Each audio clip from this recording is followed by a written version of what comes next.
Cell shading is something that I've been avoiding like a plague. If you're not familiar with cell shading, it's a rendering method that focuses on the hard shadows. It has very minimal to no blending, and it's mostly used in anime and cartoons. Now, I can't live without blending stuff. It's how I mask my mistakes and insecurities, but just for fun. Let's get it all out in the open today. I prefer a clean line art for cell shading because it's easier to lay out the base colors and minimize the distractions during the shading. But messy line art has its own charm and aesthetic, so do whatever suits you. Next, I will determine which color to use as the shadows. I don't want to use multiple colors, so I'm using grayish blue. I think it suits both the skin and the hair and also the clothes. I know it's kind of pale, but we'll add more colors later. And I will show you what I learned from Chinese artists so your cell shading doesn't suck.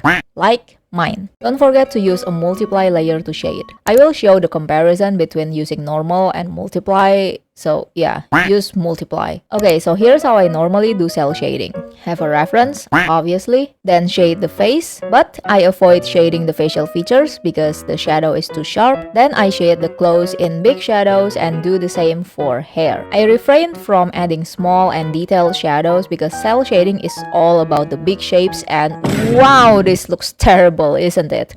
Oh my god, this looks so boring. But fear not, my grandchildren, because this is where tip number 1 comes in. Instead of adding shadow, we should be adding light. What the f does that mean? Hey, chill man, language. We'll get into it. I learned from Chinese artists that it's better to cover the whole drawing with shadow first, then use the eraser to lay out the lights. So this is like reverse shading. It took a couple tries for me to figure out how to do this naturally, but the easiest way so far is by carving the big light first, then adding details afterward. I had difficulties in shading the face though, because the face is very delicate, and I still struggle in simplifying the shadows from the reference, so this is also a study for me. Cell shading is very stylized, so simplification is key, but that doesn't mean we can't go crazy with it. I really like it when artists exaggerate the fringe and lash shadows, so I will try that with mine as well. I'm using a I'm using pen fade for the eraser, so it's a little bit soft. I'm not a fan of completely sharp and flat cell shading, so I want to add a little softness to my drawing. And I mean, I'm drawing Ilua. The man literally looks like this when he sees me. When's the last time someone is this happy to see me?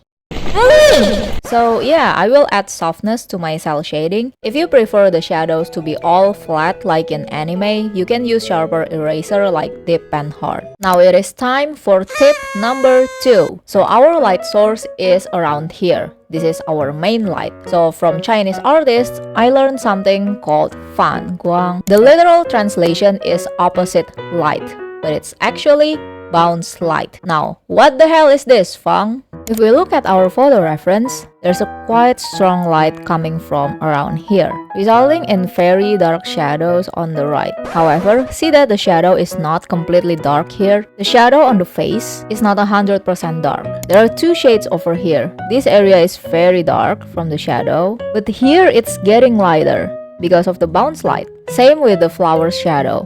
It's not completely dark here. Now where do the bounce lights come from? Well, it's from the environment. The photograph has blue backdrop, so the bounce light has some blue tint on it. I will softly erase some shadows on the right before adding the colored lights. Because the main light is on the upper left, I will add a bounce light from the bottom as well. I know the neck shadow is completely dark in the reference, but we can add a bounce light for stylization. I will also add more details to the nose for, just extra something. The shadow got lighter because of all the erasing, so I duplicated it and lowered the opacity. Create an overlay layer and pick any color you want for the bounce light. I prefer using warm colors like orange since the shadow has a cool color, so it will create a nice contrast. Now just use an airbrush to apply the bounce light. Lower the opacity if the light is too intense. I also apply it to the edges of the shadow to create a subsurface scattering effect. It sounds like a made-up English word, but it's not. It's this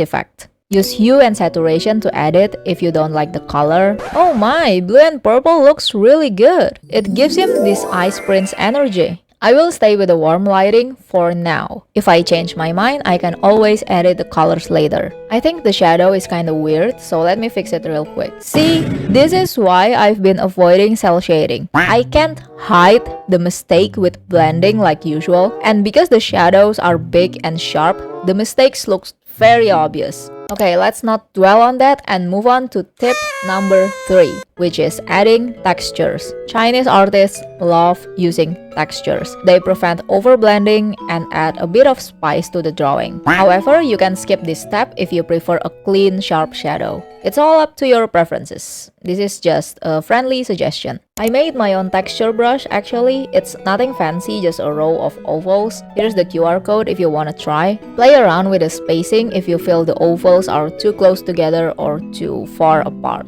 Apply the textures on areas where the shadow meets the light. No need to apply it everywhere, just on areas you want to highlight. I am applying the texture on the shadow layer, and I can't remember exactly which shade I used, so I have to use smudge from time to time because I keep using the wrong shade. It's not completely different though, so smudge can help. Use white for a light color texture like I just did on the forehead. This is a new technique for me as well, so I'm just experimenting with where to draw the textures. I don't even know what I want to highlight aside from the face. Anyway, other than my own, I also use the 5-line brush. I usually use this to add textures on hair and fur. I should have just used this brush instead of my own on Ilua's hair, but oh well. Still on the shadow layer, I color the edges with orange to intensify the subsurface scattering effect. Okay, this one has nothing to do with cell shading, but I made a little background so it's not just gray. I'm using this in-game screenshot I found on Google. I know it's Columbina's space, but I'm sure she welcomes some friends who wanna visit, right? Also because I don't know what else to draw for the background. Anyway, I just drew the flowers really simply. Nothing fancy, just a couple of silhouettes. Then I added some stars, and that's basically it. Simple, right? Of course it's simple. My brain can't comprehend complex backgrounds after all. The next tip is by using gradient maps. Don't forget to group all of your layers, then duplicate the group, then merge that duplicated group and apply gradient maps. Set the layer to overlay and God, look at those beautiful colors! Softlight also works, by the way. If you're on Ibispaint Premium, Procreate, CSP, and any other apps that have gradient maps, then you're golden. However, many of you are F2P Ibispaint users, so as an alternative, you can use the parallel gradation. It has the same gradient options as gradient maps, but it doesn't affect the values or the shadow and light, so the colors are not as rich as gradient maps. Or, if you're on PC, use FireAlpaca. It's free and it has gradient maps. Their gradient maps is the GOAT. It has something called repeat number, where you can do crazy shit. Holy shit, right? Then just set the layer to overlay or soft light or color and lower the opacity, just like usual. And that's basically it. Yeah, I'm just making the flower on Ilua's mouth glow because the color is kinda awkward. This is not a poisonous type of flower, right? Oh god, is this poisonous? Did I just poison this soft looking guy? Anyway, I hope you guys find this video helpful and enjoyable. Thank you so much for watching and I will see you guys in the next one. Bye!